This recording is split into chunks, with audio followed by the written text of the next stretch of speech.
Buen día, soy Julieta del Rocío González Guzmán, estudiante del Máster en Ingeniería y Tecnología Ambiental de la Universidad Europea del Atlántico.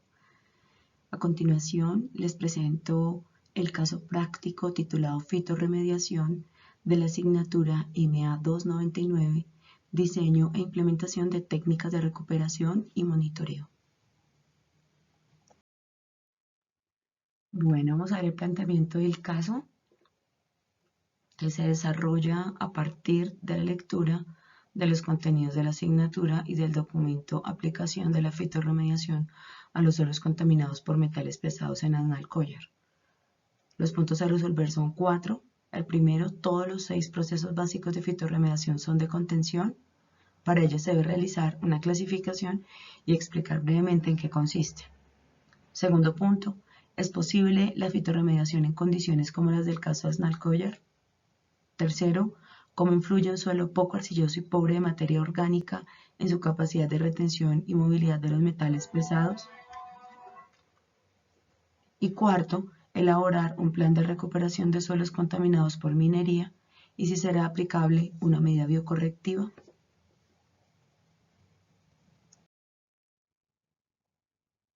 Para dar respuesta a la primera pregunta de cuál de los 6 procesos básicos de fitorremediación son de contención, es necesario conocer los 6 procesos de fitorremediación. En el primer lugar tenemos la fitoextracción, y la fitoextracción, que la vemos aquí, es la captación de metales contaminantes por las raíces de las plantas, aquí en la parte de las raíces, y su acumulación en los tallos. Posteriormente tenemos la fitoestabilización. La fitoestabilización es el uso de las plantas para eliminar la biodisponibilidad de los metales tóxicos del suelo para que así no puedan ser utilizados por otro tipo de plantas a las cuales puede resultar perjudiciales. Posteriormente tenemos la fitodegradación, está aquí, que es el uso de las plantas y microorganismos que asociados degradan los contaminantes del suelo. Posteriormente tenemos la rizofiltración, que es el uso de las raíces de las plantas para captar los metales tóxicos o aceites que estén presentes en aguas o en suelos contaminados. Luego tenemos la fitovolatilización, que es el uso de las estomas o de los poros que tienen las hojas para liberar a la atmósfera en forma de gas todos los contaminantes que han sido absorbidos por la planta. Por último, tenemos la fitoinmovilización, que es un mecanismo que provoca la sujeción y la reducción de la biodisponibilidad de los contaminantes mediante la producción de compuestos químicos en la interfaz suelo-raíz, es decir, en la rizósfera, los que inactivan las sustancias tóxicas, ya sea por procesos de absorción, adsorción o precipitación. Entonces, a partir de los conceptos anteriores, tenemos que la fitoestabilización y la fitoinmovilización son mecanismos de contención. En cambio, la fitoextracción, la fitodegradación, rizofiltración y la fitovolatilización son técnicas de eliminación. La segunda pregunta es si es posible la fitorremediación en casos como el de Aznalcóllar. Entonces, ¿en qué consistió el caso? Pues primero, Aznalcóllar fue un yacimiento minero ubicado al sur de España, en límites con Portugal, cuya producción anual es de 400.000 toneladas de concentrado. ¿Qué sucedió? El 25 de abril de 1998 colapsó la presa de aguas residuales de esta mina, lo que generó un vertimiento accidental sobre el río Agro. Fue afectada un total de 4.286 hectáreas por contaminación por hierro, manganeso, astato, cadmio, cobre, plomo, antimonio, talio, zinc y por la acidez que se presentó en los suelos. Lo positivo de esto es que el caso Aznalcóllar abrió una brecha para los tratamientos de fitorremediación. ¿Cuáles fueron las fases de este proceso de contaminación? Fueron 3. Una contaminación inicial como tal por el vertido, luego una contaminación secundaria y posteriormente una contaminación terciaria. En la contaminación inicial, pues tenemos la infiltración heterogénea en el suelo. Luego tenemos la acidificación que en cierto modo vino siendo neutralizada por el carbonato de calcio presente en el suelo. Y por último, pues obviamente la presencia o la intrusión de esos contaminantes que mencioné en la anterior diapositiva en el suelo. En la contaminación secundaria, que es esta, tenemos que al secarse los lodos, pues se produjo un polvo blanco superficial que fue transportado por el viento y el agua, tanto a otros suelos que no estaban contaminados como a otros cuerpos de agua. Por último, la contaminación terciaria, que se dio por la oxidación de sulfuros y pues el agua ácida que posteriormente se infiltra. En el proceso de oxidación, pues se resume en estas dos ecuaciones siguientes, en donde vemos cómo la pirita se oxida, luego se transforma en un hierro más 2 y este hierro más 2 se oxida nuevamente para formar un hierro más 3 y agua. El hierro más 3 que fue formado en la reacción 2 se hidroliza teniendo como resultado esta reacción. O también puede oxidar otros residuos de pirita y sulfuros metálicos como lo tenemos en la ecuación 4 y 5. La presencia de carbonato de calcio en el suelo, como lo habíamos mencionado, neutraliza la acidez producida por la oxidación por la presencia de la pirita, ¿cierto? Y la oxidación del hierro más 2 a hierro más 3 es más rápida y facilita la precipitación de hierro y finalmente pues los sulfatos precipitan como calcio formando yeso.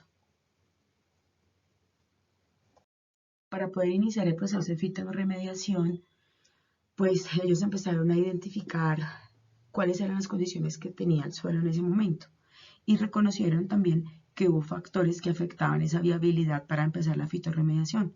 Entonces, factores como la diversidad de metales y metaloides, la inestabilidad de estos metales y la tendencia a la acidificación del suelo por la oxidación de los sulfuros metálicos que incrementaba la solubilidad de los metales y la toxicidad del suelo.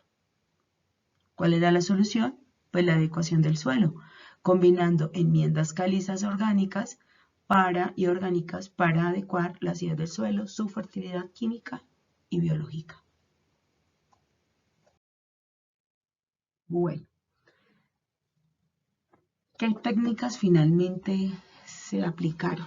Entonces se aplicaron pues en investigación inicialmente, como pues las dos técnicas se dividieron en parcelas las zonas y pues las parcelas empezaron a trabajarse estas dos técnicas para saber cuál de las dos era más efectiva.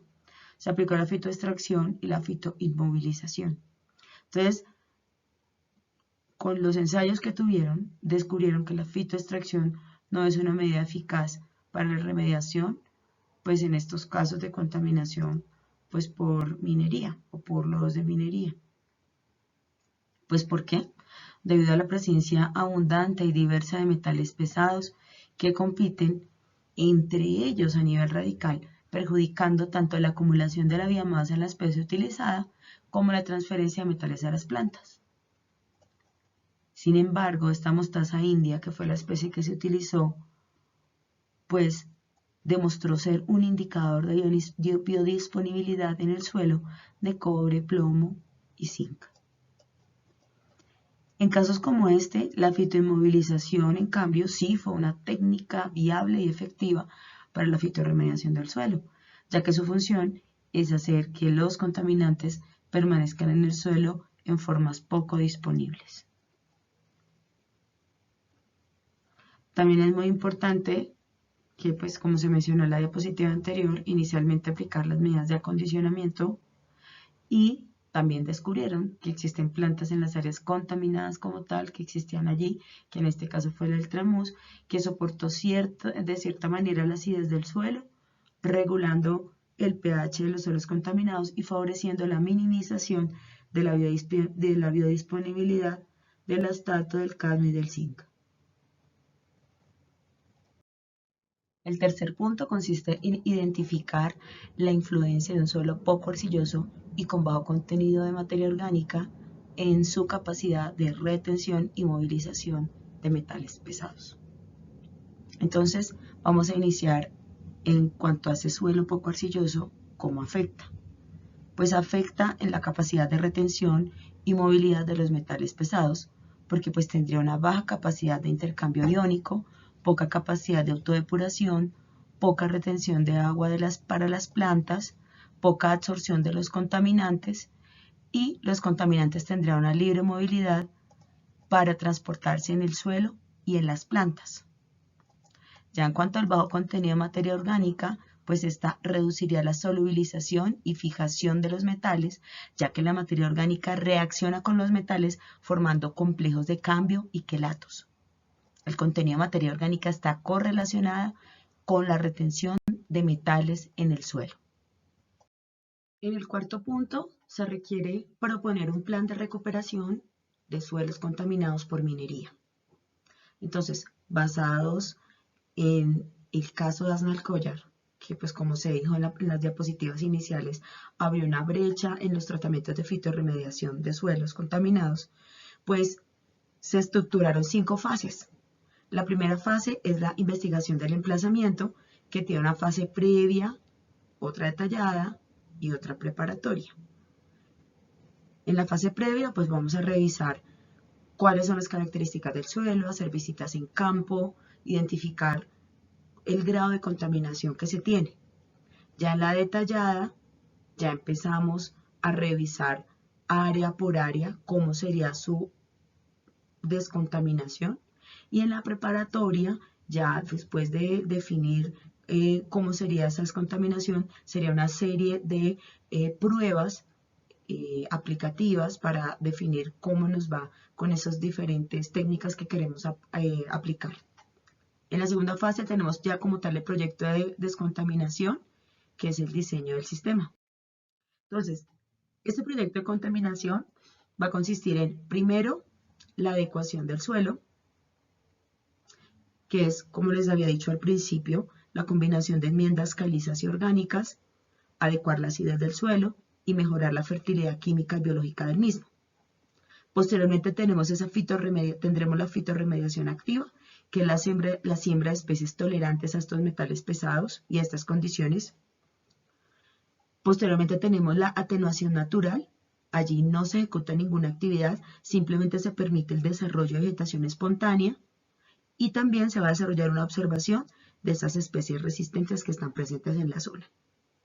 Y por último, se va a aplicar como tal la fitoinmovilización, va a ser nuestra técnica, que como les había comentado, pues es necesario iniciar con unas pruebas en una parcela especial para identificar cuál es la capacidad fitorrecuperadora de esas especies existentes y que son resistentes, que han sido identificadas. Posteriormente vamos a plantar individuos de la especie Lupinus y vamos a evaluar periódicamente la reducción de los contaminantes en el suelo y las concentraciones de estos contaminantes presentes en las plantas, tanto en su hoja, en su tallo, en la raíz y en la rizósfera. Luego pues ya se ejecutará la descontaminación en las fases de implantación, operación y control siempre de estos parámetros y de los metales pesados, y luego ya pues se va a establecer cuál ha sido la investigación comprobada y cuál es pues ya para nosotros, pues ya sabemos que la técnica de fitoinmovilización va a ser la definitiva. Posteriormente es muy importante hacer un seguimiento y monitoreo en el tiempo y luego hacer una supervisión especializada de estas especies que se plantaron allí. Muchísimas gracias por su atención y espero que haya sido de su agrado y de su interés. Hasta pronto.